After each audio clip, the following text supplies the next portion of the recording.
आपका ET now स्वदेश पर। मैं हूं आपके साथ पूजा त्रिपाठी और मुंबई स्टूडियो से अनीता हमारे साथ जुड़ चुकी हैं और आप देख रहे हैं गुड मॉर्निंग स्वदेश। और सबसे पहले तो ईटी नाउ स्वदेश के सभी दर्शकों को स्वतंत्रता दिवस की ढेर सारी शुभकामनाएं। उम्मीद है इस फ्रीडम ये जो नया स्वतंत्रता दिवस हम सेलिब्रेट करेंगे उसी के साथ साथ आप आर्थिक रूप में भी आपको फाइनेंशियल फ्रीडम मिले, इसी उम्मीद के साथ चलिए शो की शुरुआत करते हैं।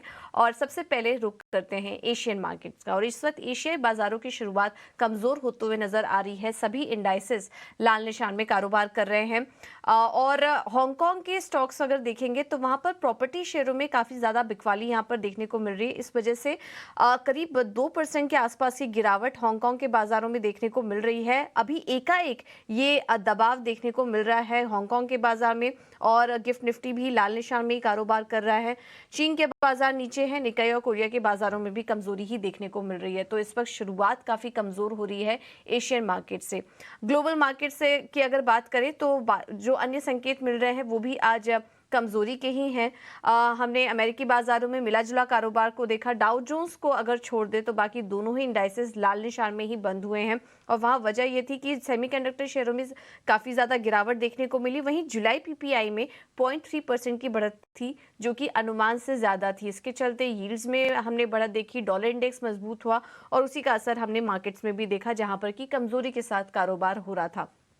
यूरोप के बाजारों से संकेत भी यहाँ पर नेगेटिव ही दिखाई दे रहे हैं। और कमोडिटी मार्केट और बॉन्ड मार्केट की बात करें तो जैसा कि हम आपको बता रहे हैं कि यूएस 10 ईयर यील्ड्स में एक तेजी देखने को मिली। डॉलर इंडेक्स मजबूत थे जिसके चलते सोना पिछले 7 हफ्तों का अगर ट्रेंड देखें तो सबसे खराब हफ्ता था गोल्ड के लिए लास्ट वीक। और कच्चे तेल में भी हम देख रहे हैं लगातार एक तेजी का सेशन जारी है। और जून 2022 के बाद कच्चे तेल में लगातार 7वें हफ्ते तेजी देखने को मिली है। तो कुल मिलाकर बात करें भारतीय बाजारों के लिए इस वक्त जो शुरुआती संकेत मिल रहे हैं वो कमजोरी के ही हैं। आगे हम समझेंगे कि भारतीय बाजारों में रणनीति क्या अपना के चले। कुछ ही देर में हम एफएनओ सेटअप भी समझेंगे, लेकिन सबसे पहले एक बार एफआईआईज और डीआईएस के आंकड़ों पर नजर डाल लेते हैं। कैश मार्केट में एफआईआईज ने 3000 करोड़ की बिकवाली की है। यहाँ पर बिकवाली का आंकड़ा नजर आ रहा है एफआईआईज का। घरेलू निवेशकों ने 500 करोड़ की खरीदारी की है। इंडेक्स फ्यूचर में 99 करोड़ की बिकवाली का आंकड़ा है एफआईआईज की तरफ से।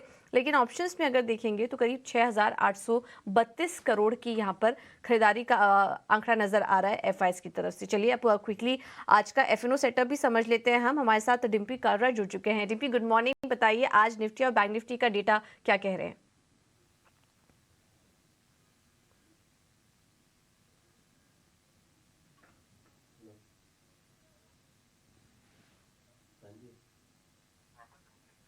डिम्पी आप सुन पा रहे हैं हमें?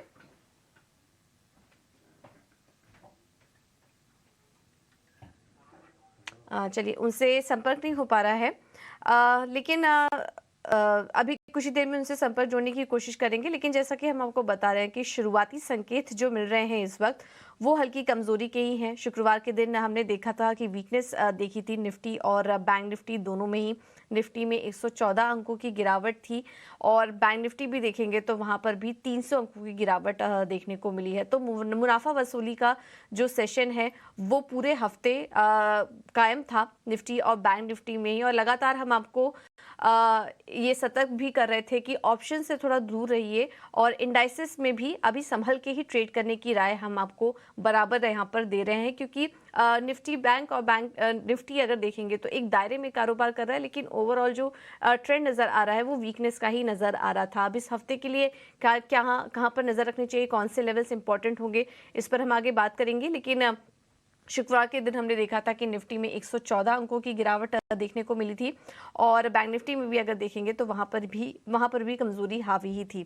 अब इस हफ्ते अगर देखेंगे तो इम्पोर्टेंट लेवल्स जो हैं निफ्टी और बैंक निफ्टी के लिए वो जो इम्पोर्टेंट सपोर्ट इस वक्त नज़र आ रहा है निफ्टी के लिए वो करीब 45,200 के आसपास एक इम्पॉर्टेंट निफ्टी के लिए पहले बात करते हैं तो इम्पॉर्टेंट सपोर्ट जो नज़र आ रहा है वो 19,400 से 19,300 का के आसपास नज़र आ रहा है, जिसके पास मार्केट कारोबार भी कर रहे थे शुक्रवार के दिन।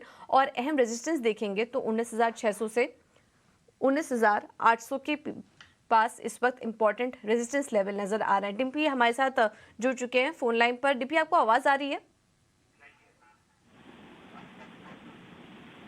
ऑलराइट, चलिए उनसे संपर्क नहीं हो पा रहा है, लेकिन एक बार सपोर्ट और रेजिस्टेंस आपकी स्क्रीन पर। बैंक निफ्टी के लिए जो इंपॉर्टेंट लेवल्स नजर आ रहे हैं वो 44,100 से 44,000 के, और रेजिस्टेंस जो नजर आ रहा है वो 44,800 से 45,000 का नजर आ रहा है। तो ये कुछ अहम लेवल है जिस पर कि आप नजर रखिए, लेकिन लगातार हम आपको यही रणनीति दे रहे हैं कि निफ्टी और बैंक निफ्टी में इस वक्त संभल के ट्रेड करिए।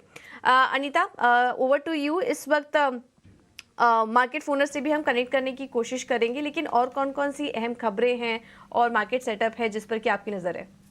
बिल्कुल पूजा, जिस तरह आपने कहा कि बाजार पर तो नज़र डालेंगे, डिम्पी हमारे साथ जब भी जुड़ेंगे तो वो हमें बताएंगे कि आज के दिन क्या करना चाहिए, क्योंकि मार्केट अभी भी कमज़ोरी नज़र आ रहे हैं। लेकिन कौन कौन से नतीजे आए हैं और आज कौन कौन से नतीजे आने वाले हैं, इस पर बात कर लेते हैं। साथ ही आज कौन कौन सी खबरें रहने वाली हैं शेयर की, जो कि दिन भर हमें सुनने को मिलेंगी, उस पर भी नज़र डाल लेते हैं। और इसके लिए हमारे सहयोगी शरद हमारे साथ हैं। गुड मॉर्निंग शरद। सबसे पहले आपके लिए कॉम्प्लीमेंट, अच्छे लग रहे हैं आज।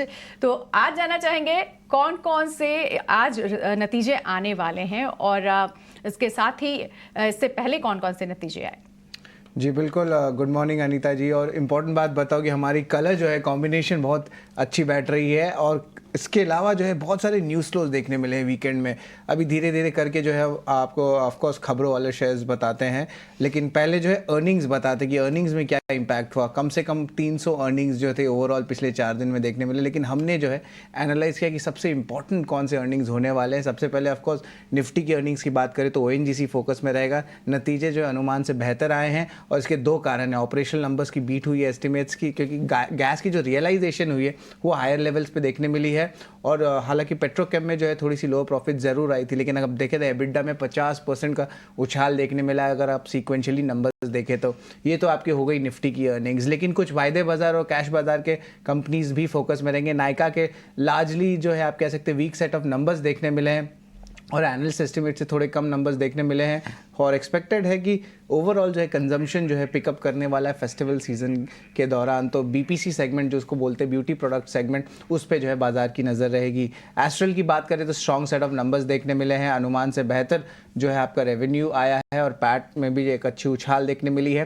फार्मा इंडस्ट्रीज़ के स्टॉक्स के बारे में बात करें तो एक शानदार आउट परफॉर्मेंस Q1 में देखने मिल रहा है। एंड ऑफकोर्स जो प्राइसिंग प्रेशर होते हैं US मार्केट्स में, वो भी अब कम हो रही है, और डोमेस्टिक डिमांड में तो स्ट्रेंथ पहले से ही था। मार्क्सन्स फार्मा में बात करें तो 15% का ईयर ऑन ईयर बेसिस पे ग्रोथ आया है, और एबिडा में भी देखें तो लगभग 350 बेसिस पॉइंट्स का उछाल देखने मिला है। स्मॉल कैप कंपनी है, पर स्ट्रेंथ देखने मिल सकता है आज दिन के ट्रेड में। गैलेक्सी सर्फेक्टेंट्स के बारे में बात करें तो largely weak set of numbers आए हैं। यहाँ पे भी जो है मार्जिन्स में थोड़ी सी मार पड़ी ज़रूर है, और एबिडा लगभग आप कह सकते हैं 18% गिर गया है। फिनोलेक्स केबल्स की बात करें तो केबल वायर सेगमेंट में शानदार Q1 नंबर्स देखने मिले थे, और यहाँ पे फिनोलेक्स केबल्स की बात करें तो नेट प्रॉफिट 34% उठा है। JK सीमेंट, लार्जली सारे सीमेंट कंपनीज के थोड़े मिक्स सेट ऑफ नंबर्स देखने मिले, और इसका इम्पैक्ट ऑफकोर्स प्राइसिंग पावर और मॉनसून के कारण भी देखने मिला। और यहाँ पे जो है एबिडा मार्जिन्स लगभग 313 बेसिस पॉइंट्स गिर गए ईयर ऑन ईयर बेसिस पे। PTC इंडस्ट्रीज, यहाँ पे जो है सरप्राइज नंबर्स देखने मिले, एनालिस्ट एस्टिमेट से बेटर आए नंबर्स। और औरोबिंदो फार्मा की बात करें तो यहाँ पे जो है वायदे बाजार की स्टॉक है, यहाँ पे शानदार नतीजे देखने मिले। एबिडा मार्जिन में लगभग 180 बेसिस पॉइंट्स का उछाल आया है। बिल्कुल। और शरद, जाना चाहेंगे ट्रिगर्स कहाँ हैं, कौन कौन से स्टॉक दिन भर खबरों में बने रहेंगे? जी बिल्कुल, सबसे पहले HDFC बैंक फोकस में रहेगा, और यहाँ पे कुछ इंपॉर्टेंट अनाउंसमेंट्स आए हैं, तो ध्यान से सुनिएगा। यहाँ पे HDFC CFO के जो पहले CFO हुआ करते थे श्रीनिवासा रंगन, उनको जो है बोर्ड में जो है दाखिल किया गया है। इसके अलावा जो है इसकी एप्लीकेशन जो है RBI की होगी इस एप्लीकेशन के लिए। लेकिन याद रखिए केकी मिस्त्री और रेनू करनाथ ये भी HDFC बैंक के बोर्ड में जो है ज्वाइन करने वाले हैं। अब ये एडिशनल नॉन एग्जीक्यूटिव डायरेक्टर्स होने वाले हैं। तो आप देख रहे हैं एक टाइप से बड़े बड़े दिग्गज प्लेयर्स जो ऑलरेडी HDFC के साथ जुड़े थे, अब वो ऑफकोर्स HDFC बैंक में भी जुड़ रहे हैं। टिमकेन इंडिया का एक इम्पॉर्टेंट अनाउंसमेंट है, ये अपनी जमशेदपुर की प्लांट को शट डाउन करने वाले हैं 25 अगस्त से 3 सितंबर तक। और यहाँ पे शट डाउन हुई है लोअर डिमांड पे। अब ये इंपॉर्टेंट इसलिए है क्योंकि जो कैपिटल गुड्स कंपनीज है, जिसमें पिछले 3 या 4 महीने पहले बोल रहे थे कि उनके ऑर्डर साइज बड़े हो रहे हैं, अब जो है थोड़ी सी डिमांड स्लो डाउन ग्लोबली देखने मिल रही है, तो इसमें जो है ज़रूर एक नेगेटिव रिएक्शन ज़रूर देखने मिल सकता है। कार्टर टेक की बात करें तो OLX की जो भारत की क्लासिफाइड और ऑटो बिजनेस है उसको वो अक्वायर कर लिया 536 करोड़ रुपीज़ में, और इसके जो कंबाइंड आइडेंटिटी होगी उससे लगभग 7 crore average monthly unique visitors आने वाले हैं। बाजार के एनालिस्ट से हमारा बात हुआ तो उन्होंने कहा कि जो डील हुई है ये वैल्यू एक्रेटिव डील हुई है, तो कार्टर टेक जो है फोकस में रहेगा। रिफेक्स इंडस्ट्रीज़ के प्रमोटर ने 1 लाख शेयर्स की जो एक्विजिशन की है, और कैरिसिल उनके नंबर्स तो खराब आए थे लेकिन जो ग्रोथ है उनका कमेंट्री पॉजिटिव आया कि Q2 से उनके नंबर्स अच्छे आएंगे, और रेवेन्यू टारगेट 1000 करोड़ का दिया है अगले 2 साल में। एवलॉन टेक की बात करें तो उन्होंने अपनी रेवेन्यू ग्रोथ गाइडेंस को घटा दिया है, पहले 25 से 30% का था, अब जो है 15 से 25% का कर दिया, और यहाँ पे भी यूएस मार्केट के जो स्लो डाउन देखने मिल रही है। जाइडस वेलनेस की नेगेटिव खबर आ सकती है क्योंकि दिल्ली हाई कोर्ट ने जो पास किया इंजंक्शन ऑर्डर, जहाँ पे कंपनी अपनी जो ट्रेडमार्क शुगर लाइट ब्रांड है उसको नहीं यूज़ कर सकती। एनएलसी को सबसे पहला कमर्शियल कोल माइन ऑर्डर आया है। अशोका बिल्डकॉन ने भी अपनी रेवेन्यू गाइडेंस को अब घटा दिया है, पहले 20 से 25% था और अब 15% देखने मिल रही है। और आखिर में लुपिन के बारे में बात करूंगा। उनकी जो मध्य प्रदेश की प्लांट है वहाँ पे 0 ऑब्जर्वेशंस आए हैं यूएसएफडीए के इंस्पेक्शन द्वारा, और जब 0 ऑब्जर्वेशंस आता है तो जनरली पॉजिटिव इम्पैक्ट देखने मिलता है इंस्पेक्शन के बाद। लेकिन लार्जली बता सकते कि बहुत सारे कंपनीज जो हैं अब अपनी revenue guidance, top line guidance को जो है कट कर रही है, क्योंकि डोमेस्टिक डिमांड तो स्ट्रेंथ ज़रूर है लेकिन जो एक्सपोर्ट डिमांड है वहाँ पे अभी भी प्रॉब्लम देखने मिल रहा है। तो ओवरऑल जो है ऑफकोर्स थोड़ी नेगेटिव न्यूज़ फ्लो गाइडेंस की तरफ ज़्यादा देखने मिल रहा है आज। बिल्कुल, शुक्रिया शरद, इतनी सारी खबरें बताने के लिए। तो दिन भर ये खबरें छाई रहने वाली हैं, लेकिन इसके साथ ही साथ स्वतंत्रता दिवस पर हमारी खास पेशकश दिन भर आज आपको देखने को मिलेगी। और क्योंकि ये साल आर्थिक आज़ादी का साल है और आप आर्थिक रूप से कैसे आज़ाद और मजबूत हों, इसमें आपकी मदद हमेशा इटीना स्वदेश करता रहा है और करता रहेगा, महत्वपूर्ण भूमिका निभाता रहेगा। चलिए रुकते हैं एक छोटे से ब्रेक के लिए, ब्रेक के बाद फौरन हाजिर होंगे, बने रहिए हमारे साथ। ब्रेक के बाद आपका स्वागत है और चलिए अब मार्केट एक्सपर्ट को भी जोड़ लेते हैं। हमारे साथ फोन लाइन पर नीतीश पावस्कर जी जुड़ चुके हैं। Nitish, thank you so much इटीना स्वदेश को समय देने के लिए। सबसे पहले तो आपसे जानना चाहेंगे आप आज किन शेयरों में ट्रेड करने की राय देंगे? देखिए, गुड मॉर्निंग। अगर हम लोग देखेंगे इंडेक्स का भी, अगर हम लोग थोड़ा सा पहले डिस्कशन करेंगे तो मुझे लग रहा है कि इंडेक्स सेल ऑन राइज बन चुका है। 19,400 भी एक और ब्रेक लेवल है। इसके नीचे अगर हम लोग चलते हैं तो 19,200 का पहला लेवल हम लोग देखेंगे। जब तक मार्केट 19,650 के लेवल को क्रॉस नहीं करता है तब तक कोई भी बाइंग की पोजीशन ना बनाए। जो भी उछाल मिलेगा उसमें बिकवाली करके ही चलना है। और अगर हम लोग स्टॉक स्पेसिफिक बात करेंगे तो दोनों स्टॉक जो होंगे मेरे को सेल्स साइड की ही मैं प्लान कर रहा हूँ। पहला जो काउंटर होगा वो एचडीएफसी लाइफ का होगा। एचडीएफसी लाइफ में हमें 635 के आसपास बिकवाली करना है। 645 रुपीज का स्टॉप लॉस मेंटेन करना है। नीचे में पहला टारगेट जो होगा 620 रुपीज का होगा, और दूसरा जो काउंटर होगा वो होगा इंडिया मार्ट का। इंडिया मार्ट में अगर हम लोग देखेंगे तो अपने चार्ट के ऊपर थोड़ा सा कंसोलिडेशन चल रहा है। अगर इसका ब्रेकडाउन आता है 3,130 के नीचे तो सिर्फ हम लोग 3,160 रुपए के स्टॉप लॉस के साथ इसमें पोजिशनल सेल बनाएंगे। 3,080 हमारा पहला टारगेट होगा। ओके, ठीक है, थैंक यू नीतीश आपका ये रणनीति सुझाने के लिए। तो आज इंडिया मार्ट ये अच्छा लग रहा है, लेकिन बिकवाली करके चलिए यहाँ पर, और दोनों ही ट्रेड जो है वो बिकवाली साइड पर है, एचडीएफसी लाइफ और इंडिया मार्ट, यहाँ पर बिकवाली करने की सलाह। चलिए अब आगे बढ़ते हैं और अब कमोडिटी मार्केट में क्या रणनीति अपनाएं ये भी एक बार समझ लेते हैं। हमारे साथ कुंवर जी ग्रुप के रवि देओरा जुड़ चुके हैं। Ravi, thank you so much इटीना स्वदेश को समय देने के लिए। कमोडिटी मार्केट में आप आज कैसे ट्रेड करें? मार्केट में आज लग रहा है कि थोड़ा बहुत जो मेटल्स है उसमें थोड़ा दबाव देखने को मिल सकता है। सामने नेचुरल गैस जो थोड़ा डिमांड इम्प्रूव हो रहा है उसके कंसर्न से पॉजिटिव। वहीं बात करें तो क्रूड में भी थोड़ा आज रेस्टिव मूव हो सकता है, क्योंकि सुबह जो China market and China property related news है, शायद लग रहा है कि आज मार्केट में जो रिस्क एसेट क्लास है वहां पे थोड़ा एक प्रेशर देखने को मिल सकता है। आज के रिकमेंडेशन में पहला मेरा रिकमेंडेशन नेचुरल गैस के अगस्त कॉन्ट्रैक्ट में बाय का रहेगा। 227 के करीब बाय करे, 240 का टारगेट और 222 का स्टॉप लॉस है। और गोल्ड अक्टूबर कॉन्ट्रैक्ट में बाय की रिकमेंडेशन रहेगी अराउंड 50,700, 59,240 का टारगेट रहेगा और 50,400 के स्टॉप लॉस के साथ गोल्ड में बाय किया जा सकता है। मेरे हिसाब से नेचुरल गैस एंड गोल्ड ये दोनों बाय रिकमेंडेशन आज के लिए रहेगी। बिल्कुल, तो गोल्ड में बाय किया जा सकता है। शुक्रिया रवि इस पूरी रणनीति को समझाने के लिए, बताने के लिए। तो यहाँ एक और छोटा सा ब्रेक लेंगे, ब्रेक के बाद फौरन हाजिर होंगे और ब्रोकरेज हाउसेस पर कहाँ नज़र है वो भी बताएंगे और साथ ही कुछ ट्रेडिंग कॉल्स भी होंगी। बने रहिए हमारे साथ।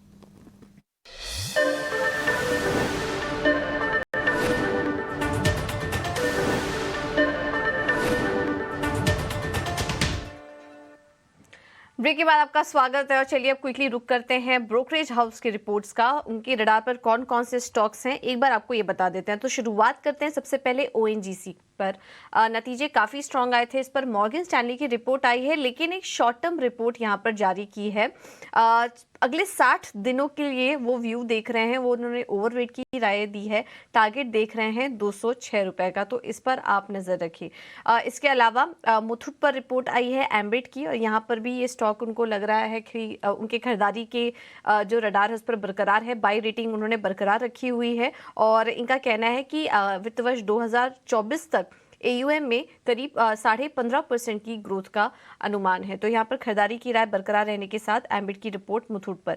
इसके अलावा एस्ट्रल पर जो रिपोर्ट आई है वो नेगेटिव है, CLSA की डाउनग्रेड कर दिया है। रेटिंग अंडर परफॉर्म से घटाकर अब सेल की दे दी है। टारगेट प्राइस अनचेंज्ड है 1720 रुपए पर, लेकिन नेगेटिव रिपोर्ट है। कंपनी के जो मार्जिन्स आए वो भी कमज़ोर थे, जिसके चलते यहाँ पर रेटिंग डाउनग्रेड की गई है। और आखिर में बात करते हैं अदानी पोर्ट्स की। यहाँ पर CLSA की रिपोर्ट आई है और टारगेट देख रहे हैं 878 का। यहाँ पर भी जो अपनी खरीदारी की राय है उन्होंने बरकरार रखी है और अभी फिलहाल वैल्यूएशंस भी काफ़ी अच्छे नज़र आ रहे हैं, तो इस पर आप नज़र रख सकते हैं। तो Adani ports, Muthoot finance, ONGC और एस्ट्रल पॉली, इन सब पर आप नज़र रखिए नतीजों के चलते भी, और ब्रोकरेज हाउस के रडार पर भी ये तमाम स्टॉक्स हैं। चलिए, ये तो बात हुई ब्रोकरेज रिपोर्ट्स की। इसके अलावा टॉप ट्रेडिंग आइडियाज़ भी आपके सामने एक एक करके रखेंगे। सुबह जब नीतिलेश से बात हुई तो उन्होंने दोनों ही स्टॉक में अपने बिकवाली करने की सलाह दी है, और आज भी ज़्यादातर जो कॉल्स मिल रहे हैं वो हमें सेल साइड के ही हैं। एंजल वन की तरफ से जो कॉल्स आ रही है उसमें एक्साइड इंडस्ट्रीज में खरीदारी करने की सलाह, 276 का टारगेट देख रहे हैं ये। स्टॉप लॉस होगा 263 का, और IGL में बिकवाली करने की राय है इनकी तरफ से 432 के टारगेट के लिए। स्टॉप लॉस है 453 का। रेलिगेयर की तरफ से जो कॉल्स मिल रही है उसमें हिंदुस्तान कॉपर खरीदारी करके चलिए 173 के टारगेट्स के लिए, 152 का होगा स्टॉप लॉस। और PNB में भी खरीदारी करने की राय दे रहे हैं, 65 का होगा टारगेट। स्टॉप लॉस देख रहे हैं 61 रुपए का। तो काफ़ी मिली जुली कॉल्स हैं और ज़्यादातर कॉल्स हम देख रहे हैं आज सेल साइड के ही देखने को मिल रहे हैं। तो ये है स्टॉक स्पेसिफिक आइडियाज़, और मार्केट पे भी जैसा कि नीतिलेश ने बताया कि थोड़ा कॉशियस रहिए इस वक्त। चलिए, फिलहाल इस बुलेटिन में इतना ही। मुझे और अनीता को दीजिए इजाज़त। एक छोटे से ब्रेक के लिए रुकेंगे और ब्रेक के बाद आपके लिए लेकर आएंगे खरा सौदा। आप बने रहिए हमारे साथ। नमस्कार।